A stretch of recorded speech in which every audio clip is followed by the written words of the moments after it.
नमस्कार, मी ॲस्ट्रोस्मिता गिरी. आपण मागच्या सगळ्या व्हिडिओजमध्ये वास्तुमंडळातील बाह्य परिघावर असणाऱ्या पिशाच भागातल्या देवतांचा अभ्यास करतो आहे.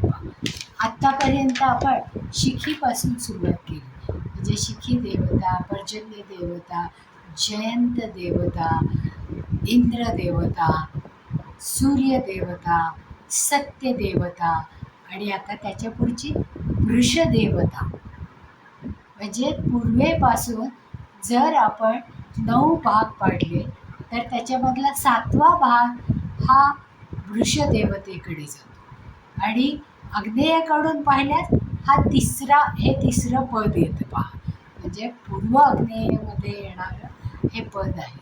हे 115 डिग्री ते 125 डिग्री आपल्याला कंपासमध्ये दाखवतो. आणि वृषदेवता ही आग्नेयेच्या दिशेला असल्यामुळे इथे आपल्याला दरवाजा म्हणजे प्रमुख मुख्य दरवाजा मान्य केलेला नाही आहे, म्हणजे इथे प्रवेशद्वार असूच नाही. आता ज्या वेळेस आपण पूर्व आग्नेयेच्या दिशेच्या या देवतेचा अभ्यास करतोय, विश्वकर्मा प्रकाशनामध्ये कृष्ण मंत्रस्य भद्रं कर्णे विचरे असा आज याचा मंत्र सांगितलेला आहे. म्हणजे तो कुठे स्थापित झालेला आहे तर वृष ही देवता कामदेवतेचं नाव आहे पहा. म्हणजे याची दिशा ही पूर्व आणि आग्नेय आहे. पूर्व आणि आग्नेयमध्ये ऊर्जा ही जास्त प्रमाणात आहे. आग्नेयमध्ये तर अग्नी जास्त सक्रिय असतो, म्हणूनच इथे प्रवेशद्वार असू नये असं आपल्याला सूचित केलेलं आहे. तर आता इथल्या देवतेचा रंग हा पिवळा, डार्क ब्ल्यू, काळसर छटेकडे झुकणारा आहे. याचं तत्व आहे पृथ्वी तत्व. आणि ग्रह आहे बुध. बुध हा ग्रह कसा आहे, लहान आहे, विचार करणारा आहे, बुद्धिमान आहे, पण केव्हा कधी आणि कुठपर्यंत डीप जायचं हे बुधाला कळत नाही. म्हणूनच कामदेवतेमध्ये कामदेवता कशी आहे, अधीर देवता आहे, की जी दिसायला सुंदर आहे, आकर्षक आहे. तिला जे काही काम सांगितलं असेल ती योग्य त्या पद्धतीने करणारी असते पहा. म्हणजे ज्यावेळेस शंकर देव हे समाधीमध्ये बसले होते आणि तरीसुद्धा त्यांना जेव्हा बाकीच्या देवांनी सांगितलं की त्यांची समाधी भंग करायची, त्यावेळेस कामदेवांनी स्वतःचा विचार केला नाही. त्यांनी पूर्णत्वाने आपल्या पद्धतीने शंकराची समाधी भंग करण्याचा प्रयत्न केला. आणि मग त्याचे परिणाम आपल्याला माहितीच आहे की जेव्हा शंकराने तिसरा डोळा उघडला त्यावेळेस त्या कामदेवतेचं भस्म करणं झालं. म्हणजे जास्त विचार करणारी न करणारी ही देवता आहे. ही देवता सगळ्या गोष्टींना आपल्याकडे खेचून घेणारी आहे, म्हणजे आकर्षण वाढवणारी आहे. याचा धातू आहे बुध आणि तत्व आहे पृथ्वी तत्व. म्हणजे बुध या वृषदेवतेचं पृथ्वी तत्व आहे. म्हणजे त्याचा आकार हा चौकोनी किंवा स्क्वेअर आहे. त्याचं धातू हा तांबे आहे आणि त्याचं प्रतीक हे मगर आहे. म्हणजे या प्रतीकांचा उपयोग आपण उपाययोजनेमध्ये करू शकतो. आणि पक्षी हा पोपट आहे. म्हणजे पोपटांची चित्र आपण या भागामध्ये, हा भाग जर दूषित असला, त्याच्यामध्ये काही अडचणी येत असतील तर तिथे आपण एक फोटो लावू शकतो की 5-6 पोपट जे छान चिवचिवाट करत त्या भागामध्ये बसलेले आहेत असा एक फोटो आपण तिथे लावू शकतो. किंवा तांब्यावर मगरीचं चिन्ह उमटवून आपण ते जमिनीमध्ये पुरू शकतो. आता शरीरावर वृष या देवतेचा प्रभाव उजव्या हातावर आहे. उजवा हात हा जास्त सक्रिय असतो पहा आपला. याचा ग्रॅव्हिटीच्या दृष्टीने जास्तीत जास्त उपयोग होतो, कारण त्याचा परिणाम नर्वस सिस्टीमवर होतो. आणि अ, जेव्हा तो सक्रिय असतो म्हणजे ॲक्टिव्ह असतो त्यावेळेस आपलं मन हे जास्त सक्रिय असतं आणि जास्तीत जास्त प्रयत्न करण्याकडे आपला कल असतो.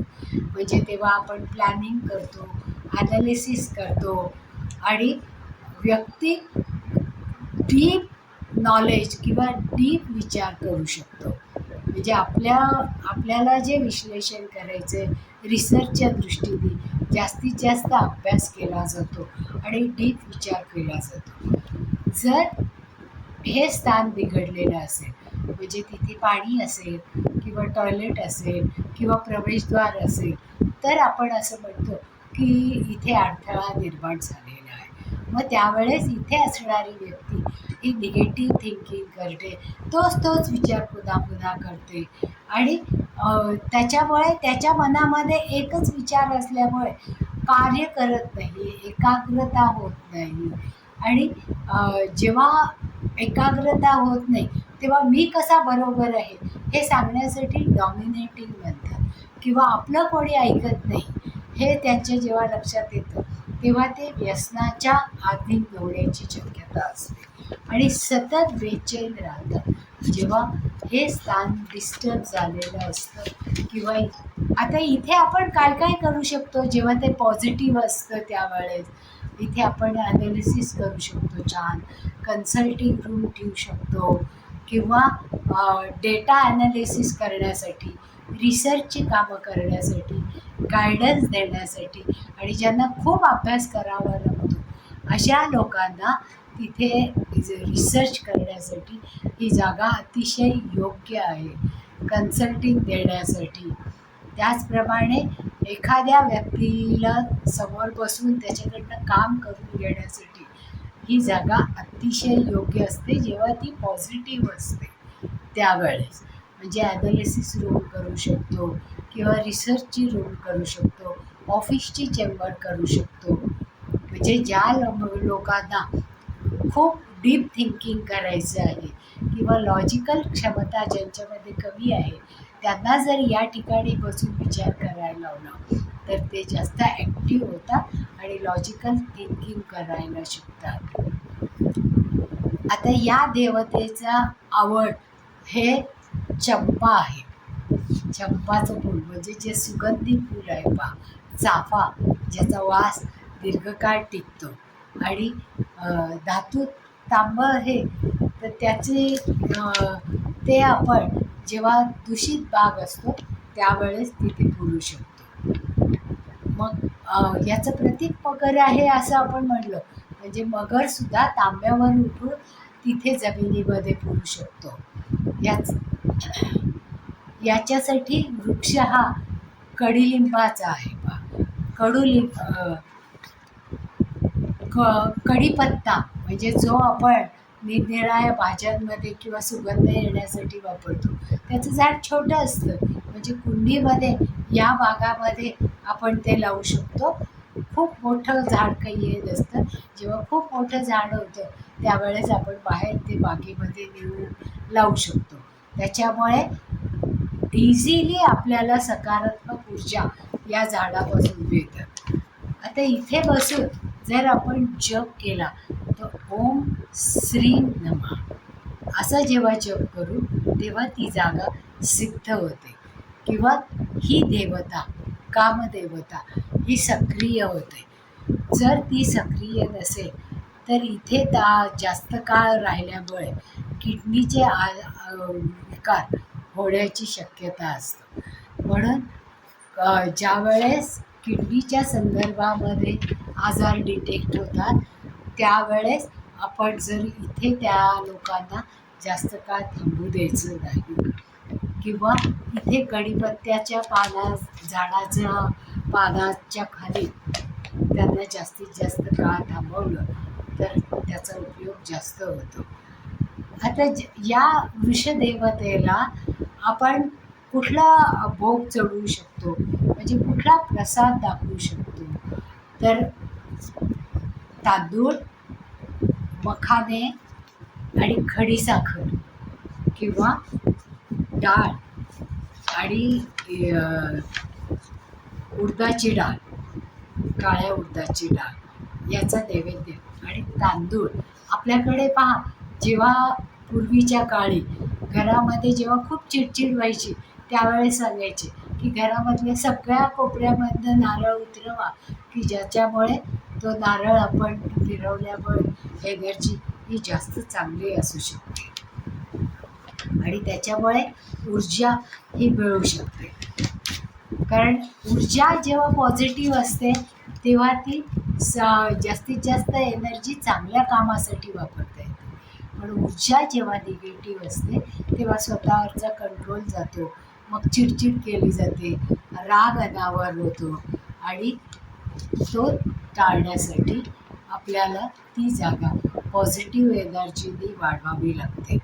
मग अशा वेळेस आपण मूर्ती पेंटिंग कुठलं लावायचं सांगितलं की जेव्हा एखादी फ्रेम की पोपटाची फ्रेम लावता येते किंवा मगरेचं प्रतीक मगर हे तांब्यावर उमटवून त्याची फ्रेम करून आपण तिथे लावू शकतो. आणि जेव्हा होम हवन जप करून आपण या जागेमध्ये बसून होम केला म्हणजे होमाचं छोटं पात्र घेऊन त्याच्यावर गौरी आणि कापूर घालून तांदूळ,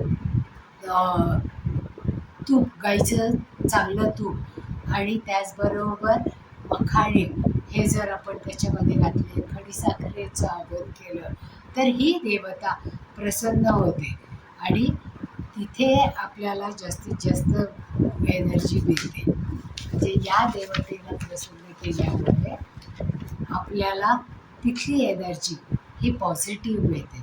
आता तिथली एनर्जी डिस्टर्ब झाली हे ओळखायचं असेल तर काय करायचं, म्हणजे या आग्नेयेकडून 3ऱ्या पदामध्ये वृषदेवता असते, तिथे नारळाच्या तेलाचा एक दिवा लावायचा. तो जर छानपैकी तेवला तर तिथे ती एनर्जी आहे. पण तो जर पटकन विझला किंवा त्यातलं तेल काळं पडलं तर नक्कीच तिथली एनर्जी ही निगेटिव्ह झालेली आहे हे आपण ओळखू शकतो आणि मग तिथे उपाययोजना करणं गरजेचं आहे. कारण तिथली एनर्जी ही डिस्टर्ब झालेली आहे हे आपल्या लक्षात येतं. कारण डिस्टर्ब एनर्जी झाली की आपण कन्फ्यूज होतो, नीट विचार करू शकत नाही, विचारांमध्ये पॉझिटिव्हिटी येत नाही आणि दीर्घकाळ आपण चांगलं काम तिथे बसून करू शकत नाही. म्हणून तिथे संतुलित करण्यासाठी हा नारळाचा दिवा आपल्याला लगेच त्याचा उपाय कळून येतो आणि आपण तिथे पॉझिटिव्ह गोष्टी करू शकतो. मग तिथे आपण नैवेद्य दाखवू शकतो आणि निरनिराळ्या जेव्हा उपकरणं आपल्याला ठेवायची असतात त्यावेळेस मिक्सर, ज्युसर किंवा डिशवॉशर किंवा घरामध्ये छोटी किरडी असते पहा, तीसुद्धा आपण इथे ठेवू शकतो. व्यक्तीला हे पद डिस्टर्ब असेल तर क्रूर आणि जास्त ॲग्रेसिव्ह बनवतं किंवा व्यसनाधीनतेकडे नेतं. म्हणून हे पद जास्तीत जास्त पॉझिटिव्ह असणं गरजेचं आहे. तर तिथे आपण हे सगळे उपाय करू शकतो. आवडलं असेल तर लाईक करा, सबस्क्राईबही करा आणि तुमच्या इतर लोकांना, मित्रमैत्रिणींना ही माहिती पुरवायची असेल तर शेअरही करा. तुमच्या जर काही शंका असतील या पदाबद्दल तर तुम्ही जरूर चौकशी करा. आम्ही तुमच्या सगळ्या प्रश्नांची उत्तरं देऊ. धन्यवाद.